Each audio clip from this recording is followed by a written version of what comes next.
बच्चा party, welcome to class 11th। I am Shivani Sharma, your maths educator. I hope आप सभी बच्चे बहुत ज़्यादा एक्साइटेड हो गए अपनी क्लास 11th की जर्नी को स्टार्ट करने के लिए। और जब हम इस जर्नी को स्टार्ट करते हैं ना, तो एक सवाल है जो हमारे मन में ज़रूर आता है, और वो ये है कि आखिरकार कौन सी बेस्ट बुक है जो क्लास 11th में मुझे ज़रूर ज़रूर ज़रूर पढ़ना चाहिए। तो अगर मैं बात करूं मैथमेटिक्स की, तो आज के इस सेशन में हम लोग ना मैथ्स की जितनी भी इम्पॉर्टेंट बुक्स हैं उन सब के बारे में डिस्कस करेंगे और ये समझेंगे कि मुझे क्लास 11th को अप्रोच कैसे करना है, ठीक है, ताकि कंसेप्ट स्ट्रांग हो सके। क्योंकि देखो बेटा, अगर कंसेप्ट स्ट्रांग है ना, तो कैसा भी सवाल आपके सामने आ जाए आप पेपर में बना सकते हो। आपको ये नहीं लगेगा कि ऐसा तो क्वेश्चन मैंने आज से पहले कभी देखा ही नहीं है, अब मैं इस क्वेश्चन को बनाऊं कैसे। जब हम क्लास 11th में आते हैं तो हमें ना क्वेश्चन को अप्रोच करना सीखना है, हमें नए क्वेश्चंस को अपने आप डिकोड करना सीखना है, और वो तभी पॉसिबल है जब आप कंसेप्ट्स पे वर्क करें एंड मैक्सिमम प्रैक्टिस करें। तो एक बार जल्दी से देख लेते हैं कि क्लास 11th में मैथमेटिक्स के लिए आप कौन सी बुक से पढ़ सकते हो। देखो बेटा, चाहे कुछ भी हो जाए, एक बुक तो मस्ट है और वो आपको पूरा 100% पढ़ना है। That is your NCERT. NCERT में बहुत अच्छे क्वेश्चंस दिए गए हैं, चाहे उसका एग्जाम्पल हो, मिसलेनियस एक्सरसाइज हो, मिसलेनियस के एग्जाम्पल्स हो, मतलब इतने अच्छे लेवल के क्वेश्चंस हैं। जब आप उन्हें बनाओगे ना, आपको लगेगा कि हाँ, हम अच्छे खासे क्वेश्चंस पढ़ रहे हैं। और इन क्वेश्चंस को करते वक्त आपको ये भी समझ में आएगा कि जैसे यार मैंने पहली बार कुछ पढ़ा है, तो आपको ऐसा नहीं लगता कि वो चीज़ थोड़ी इजी वे में आपके पास होनी चाहिए, कि आपने कंसेप्ट समझ लिया, आप उसके क्वेश्चंस बना रहे हो, आपने फाउंडेशन अपना स्ट्रॉन्ग कर लिया, और फिर धीरे धीरे धीरे धीरे आप हायर लेवल के क्वेश्चंस की तरफ जा रहे हो। So yes, NCERT is very important.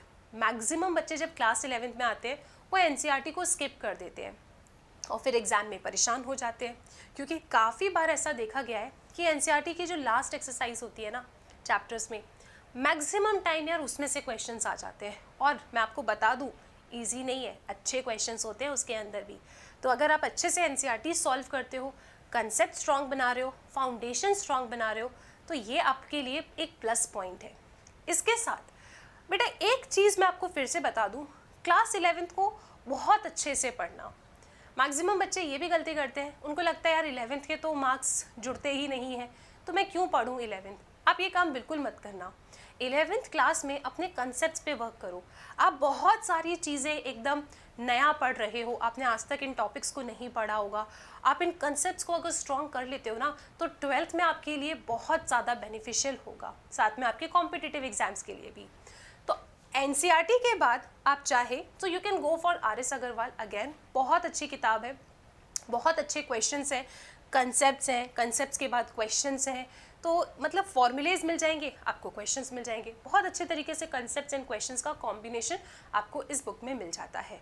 तो अगर आप एनसीईआरटी पढ़ने के बाद कोई दूसरी बुक मुझसे पूछते हैं जो आपको क्लास 11th में पढ़ना चाहिए, then definitely you can go for this book. Okay, clear है सबको। अब काफ़ी बच्चे एनसीईआरटी के साथ कॉम्बिनेशन अपना आर.डी. शर्मा बुक के साथ भी बनाते हैं कि मैम एनसीईआरटी पढ़ लें और फिर हम आर.डी. शर्मा के क्वेश्चंस कर लें। Yes, definitely you can go for this also.